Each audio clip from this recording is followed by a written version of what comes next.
Assalomu alaykum. Yaqinda ishdan qaytib qarindoshlar. Bugun sizlar bilan topikning ilk qismiga ajoyib, astoydil, amazing tayyorlanishni o'rganamiz. Avvalambor buning uchun Powerty ilovasini ochgandan so'ng quyidagilarga e'tibor beramiz. Pastroqqa o'tganimizda exam prep qismida, topic qismida reading, ya'ni ilk qism bor. Bu yerda taktikalar bor. Shundan 4-inchisi men eng yaxshi ko'radigan taktika. Asosiy tamoyil ko'zni mashq qildirish. Ya'ni topikning ilk qismida siz biron bir so'zni xuddi o'zidek qilib yozishingiz shart emas, faqatgina variantlardan bittasini tanlaysiz javob sifatida. Shuning uchun so'zni ko'rdingizmi, tushundingizmi, bo'ldi. Uni aynan qanaqa yozilishi, boshqa xislatlarga e'tibor berish shart emas. Ikkinchi taktika. So'zlarni tarjima qilganda ularni yozib yodlamang. Ayniqsa o'zbek tiliga o'girib o'zbekchasini yozib yodlamang. Uni xayolda saqlashga harakat qiling. Uni qanday qilishni hali darsimiz davomida oxirlarda ko'rsataman. E'tibor berib tursalaringiz. Yana bitta tamoyil, endi bu yerda yo'qlarni ham aytib ketyapman.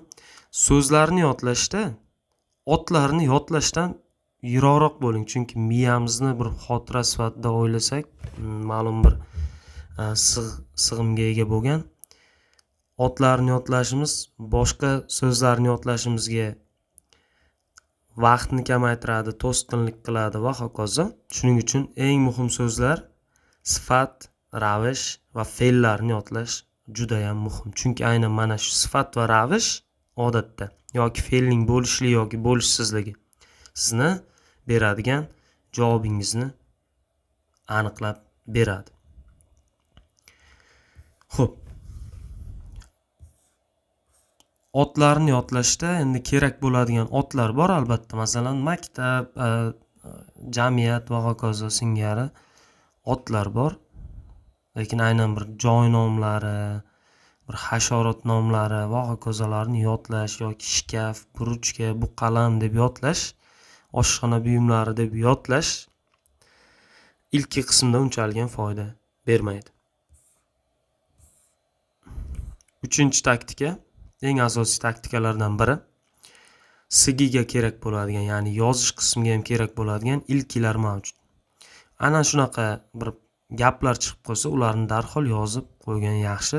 Sigi uchun ishlatiladi. Sigida har bir so'zni yodlab undan gap tuzishdan ko'ra yoki butun bir paragrafni yodlab uni bitta yozib qayta yozib chiqishdan ko'ra qisqa gaplarni yodlagan yaxshi. Masalan, kuchini nuro kamyon nuguna mokpiyorul irulsu itta degani mokpiyo yoshlar, erkinlik yoki haligi qiyinchilik va hokazo kabi savollar tushganda sigi yozish qismida shunchaki mana shuni kopiya qilib aslidagida yozib qo'yish mumkin. Va bu juda ham chayonsurobda, ya'ni koreyslarning o'zi uchun ham juda ham ko'zga yaqin va buni ko'rgan zahotiyoq koreys tilini ancha-muncha bilarkan deb o'ylashi ehtimoli katta. Aynan menda shunaqa bo'lgan. Sigi bo'yicha taktikalarga kelganimizda buni albatta yanada kengroq tushuntiraman.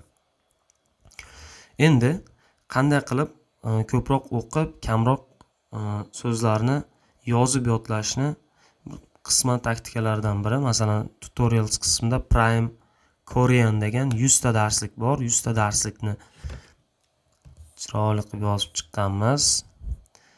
Va buni taxminan mana bu yerlarga o'tsam, ilponada yoki men shuni aytayman. Ilponada sal bo'lmasa degani mana grammatikasini o'qib, tushunib bo'lgandan keyin bu yerda. Hop. Testlarni ham yechgandan keyin grammatikasi bilan. Mana bu yerda reading qismi bor, ko'rinib turgan bo'lsa. Mana shu reading qismida har bir grammatik mavzu uchun alohida hikoyachalar qilib reading shakllantirishga harakat qilganman. Albatta, o'zimning tajribamdan kelib chiqqan hol, chunki buni foydasi juda ham katta. Masalan, mana shuni endi audiosi ham bor, audiosini eshitmaymizda. Oje achime choni nikke ironassayo. Endi bu sigiga foydasi yo'qroq, foydasi bor. Qanday ma'noda? So'zlari, boshqa gap tuzilishlarini o'rganib sigiga ishlatsak bo'ladi, lekin gapni o'zini ko'chirib sigiga ishlata olmaymiz, chunki bu yerda ayo oyo bilan tugayapti. Sigida esa gaplar adabiy tilda tugaydi. Shu yerda masalan oja achime choni nikka ironatda deb aytish kerak edi. O'shunday qilib o'zgartirib ishlatsak bo'ladi. Mayli. Xo'p, ilkida so'zni yodlashni oldini olish, kamaytirish, yozib yodlashlarini oldini olish uchun qo'shimcha yangiliklar ham qilganman. Masalan, shige bosib ko'rsangiz, asosan yaxshi ko'p keladigan so'zlarni tarjimasi bilan berib qo'yilgan o'zbekchada. Ya'ni ilki ko'proq o'qish, tarjima qilishga kamroq vaqt sarflash maqsad. Ko'proq o'qiysiz, tarjimani kamroq qilasiz, ko'rganda darhol tarjimasiz osonlikcha tushunib ketaverasiz gaplarni. Ayrim so'zlar tarjimasi chiqmasa, qolgan so'zlar bilan o'shani biriktirib, oxiri bir 70% larini tushunib, taxminan 100% larga yetkazib olasiz bemalol. 100% bo'lmasa ham 90-80% largacha tushunib olasiz. Yarim so'zini tushunsangiz bo'ldi. Xo'p, mana shularni o'qib chiqish kerak. O'qib chiqish kerak va bu yerda endi faqat qisqagina hikoyachalar, masalan, oja achime o'qiyverish kerak, mana pastroqqa tushsa keyingisi bor. Keyingisini o'qish kerak va hokazo. Hali bu yerdan chiqsa mana corner degan joyiga o'tsa, ya'ni o'zbekchada burchak deb qo'yilgan. Koreys tilida eng ko'p o'qiydigan matn maqolachalar qo'yilgan. O'zim eng yaxshi ko'rgan masalan Kemyun Korean Readings. Kemyungda o'qiganman, o'sha top koreys tilini kitobi juda ham yoqqandi. Ayniqsa ilk qismi juda ham zo'r, ajoyib hikoyalar bergandi. Masalan, eng yoqadiganlardan biri Nagyobel Teumyonso. Xato o'qiyotgan bo'lishim mumkin. Tarjima haligi masalan Nagyob deyapman, balkim Nangyob deyish mumkin va hokazo. Lekin bu muhim emas topikda. Topikda nima muhim? Mana shuni ko'rdimmi tushunish. Nagyob barg, Teumyonso degani yig'ish va hokazo. Kayri Kippochimyon. Kuz chuqurlashgan sari, avjiga chiqqan sari, naning ko'y mail teri Nagyobel Kilgo mo'ji animyon andenda va hokazo va hokazo. Bu yerda endi ko'proq advanced, ya'ni yuqoriroq so'z boylik yoki bilim yoki tushunchani talab qiladigan hikoyalar ko'pda bu yerda. Shuning uchun bunga boshdan birdaniga kirib ketish qiyinroq. Osonlari bor, masalan, Kemyun Korean Readings'dan. Bu endi qisqa juda ham ajoyib hikoyalar. Korean joyiga qaytamizda, masalan, sokdamlar bor. Har bir sokdam, masalan, koreys tilida shunday maqollar bor. Bular topik ilkida aniq uchraydi. Va uni siz tushunishingiz kerak. Masalan, Tingjam miti odubda. Chiroq tagi qorong'i. Buni ma'nosi nima? Chiroq tagi qorong'i. Hamma joyini yorug' qiladi, o'zining tagidagi narsa ko'rinmaydi. Burun tagidagi narsani ko'rmaydigan, ko'rmay qoladigan holatlarda yoki hammaga yaxshilik qilib, o'zi yaxshilik ko'rmaydigan holatlarda ishlatiladigan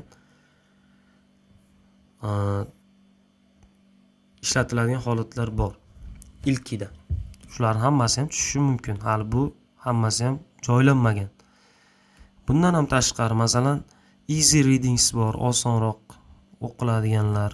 Mana bu yerda prime short readings bor yoki Kemyungni boyagi hikoyalarning qisqaroqlari bor. Mana easy osonlari bor.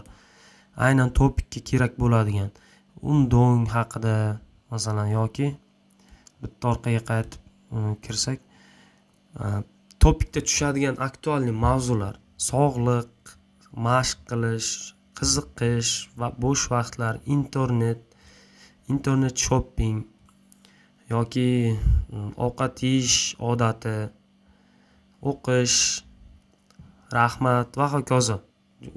Umr yosh darajasi, umrni uzunlik darajasi va hokazolar haqida juda ham yaxshi hikoyalar bor. Buni o'qib chiqsangiz, hammasini tarjima qilish shart emas yoki bir marta tarjima qilish kerak. O'zi taktikasi, meni taktikam bo'yicha mana bunday. 3 marta o'qish kerak. Birinchi marta shunchaki o'qib chiqish kerak. Nimani tushundingiz? O'zingiz taxmin qiling, tarjimasiz. Nima haqida bo'lishi mumkin bu narsa? Ayrim so'zlarni bilasiz, nimagadir tortyapti. Ikkinchisi to'liq tarjima bilan qilish kerak. har bir so'zni tarjima qilib chiqish kerak, lekin yozmaslik kerak. Masalan, shiganni ko'rdingiz, vaqt degan ekan, eslab qolishga harakat qiling.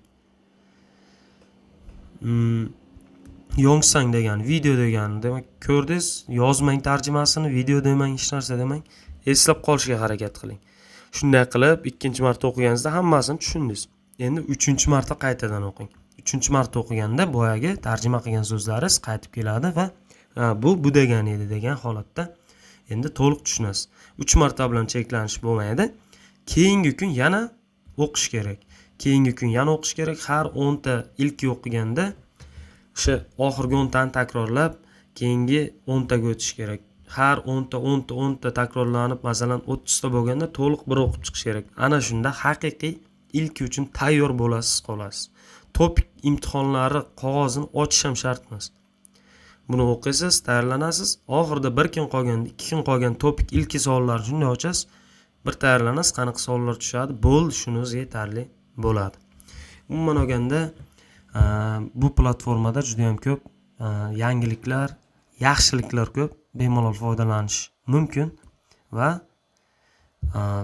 asosiy joyi mana o'qish uchun Cornerda, Koreanda ko'ryapsiz, shunchagina hikoyalar bor. Buni o'qib chiqsangiz foydadan xoli emas. Shunday qilib, ilki haqidagi o'zim yaxshi deb bilgan taktika, strategiyalar bilan bo'lishdim. Hali aytmagan narsalarim bo'lishi mumkin. Keyingi safar titki va sigi taktikalarni aytayotganimda qo'shimcha qilib ketishim mumkin. Keyingi videolarda ko'rishguncha yorobon, ana unga keshib